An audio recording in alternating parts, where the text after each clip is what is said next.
तो हम पहले एक प्रॉपर्टी जान लेते हैं, क्योंकि इसमें कुछ चीज़ें हमें कॉमन दिख रही हैं, तो उस हिसाब से हम देख लेते हैं कि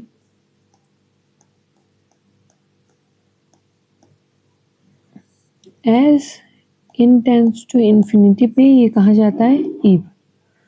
ओके, सो ये n यहाँ है, n यहाँ पे है, तो 1+1/n+1 ओवर n+1 ये भी कहा जाएगा ई पे as n tends to infinity पे। Okay, 1 second, I change this like line so I can write it properly. So पहला हम क्या करेंगे, क्या है n log 1+1/n+1। ओके, सो इसको हमको किस में देखना है, limit n tends to infinity पे। ओके, सो ये जो पावर होती है और लॉग होता है, तो पावर यहाँ पर चली जाती है, यहाँ की पावर यहाँ पे आ जाती है आगे। सो हम इसको लिख सकते हैं 1+1/n+1 और पावर को ऊपर ले जाएं। पावर में एक ऐड भी कर दे, एक माइनस भी कर दे, तो भी कोई फर्क नहीं पड़ेगा। तो इसके बाद हम यहाँ पे लिख देते हैं limit n tends to infinity. Okay, so अब ये और ये लिमिट और ये जो निगेशन है उसको हम अपॉन में ले आते हैं, मतलब लॉग ऑफ 1+1/n+1 की होल पावर 1+1/1+1/n+1। सो अब इसका हम limit n tends to infinity लगा दें, तो n टेंड्स टू इन्फिनिटी भी ये 0 पे जाएगा, तो ओवरऑल ये क्या जा रहा है, लॉग ई पे अपॉन 1, तो ये क्या हो जाएगा 1, क्योंकि लॉग और ई की वैल्यू 1। ओके, सो ये ऑप्शन ए हो गया, तो ऑप्शन ए, तो ये सही हो गया। अब we are talking about option B, तो हम किसके बारे में बात कर रहे हैं, ऑप्शन बी के बारे में। Option be here. ओके, यहाँ पर भी जो ये आगे टर्म है इसको हम पावर में देखेंगे, तो हम देखते हैं लॉग ऑफ 1+1/n की whole power n+1 as limit n tends to infinity. So हम इसको ब्रेक कर सकते हैं, ऐसा कर सकते हैं, limit n tends to infinity पे। ओके,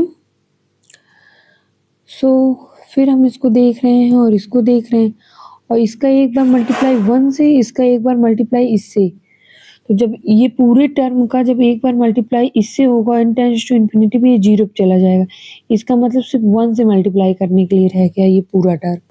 ओके, सो लॉग हो जाएगा और इसकी पूरे की वैल्यू क्या आ जाएगा, ई अपॉन में, इस बार अपॉन में नहीं, इंटू में 1 रह जाएगा, तो ये क्या आ जाएगा 1। सो ये जो ऑप्शन बी है वो भी करेक्ट हो जाएगा। अब हम we are talking about option C, तो हम ऑप्शन सी के बारे में बात करेंगे। ओके, सो ऑप्शन सी में लॉग ऑफ 1/1+1, सो ये n² हो गया, और इसका limit n tends to infinity पे। अब इसको हम देखेंगे, सो the limit n tends to infinity log of 1+1/n की होल पावर n। ओके, तो जब इसकी वैल्यू लिमिट लेने पे ई आ जाएगी कि पावर इन्फिनिटी की वैल्यू इन्फिनिटी टाइप हो जाएगी, तो मतलब ओवरऑल ये इन्फिनिटी पे जाएगा, तो ये जो ऑप्शन है ये यहाँ से ही डिस्कार्ड हो जाता है। अब ऑप्शन डी को देखेंगे, n log of 1+n²। Okay, तो इसका अगर हम limit n tends to infinity पे देखें तो ये क्या होगा, लॉग ऑफ 1+1/n² की पावर n और limit n tends to infinity पे हम लोग चेक कर रहे हैं। तो हम इसको इस तरह बना दें 1 + 1/n² की power n² into 1/n। Okay, so limit n tends to infinity. Okay, so ये क्या आ जाएगा लॉग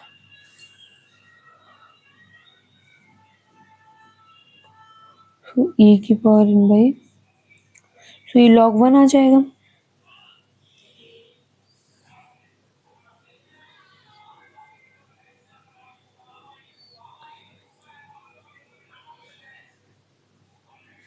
समझ रहे ना कैसे आ रहा है, क्योंकि ये e आ जाएगा e की पावर 1/n और 1/n 0 पे जाएगा, e की पावर 0 की वैल्यू 1, तो इसीलिए log 1 यहाँ बचा। ठीक है, मतलब log था e की पावर 1/n था और limit n tends to infinity पे, तो ये बना log e की पावर 0, e की पावर 0 की वैल्यू होगी log 1 और log 1 की वैल्यू 0। तो जो ये वाला ऑप्शन है, ऑप्शन डी, ये भी क्या हो गया कैंसर। सो इस क्वेश्चन में ये दोनों सही होंगे और ये दोनों गलत। Okay, thank you.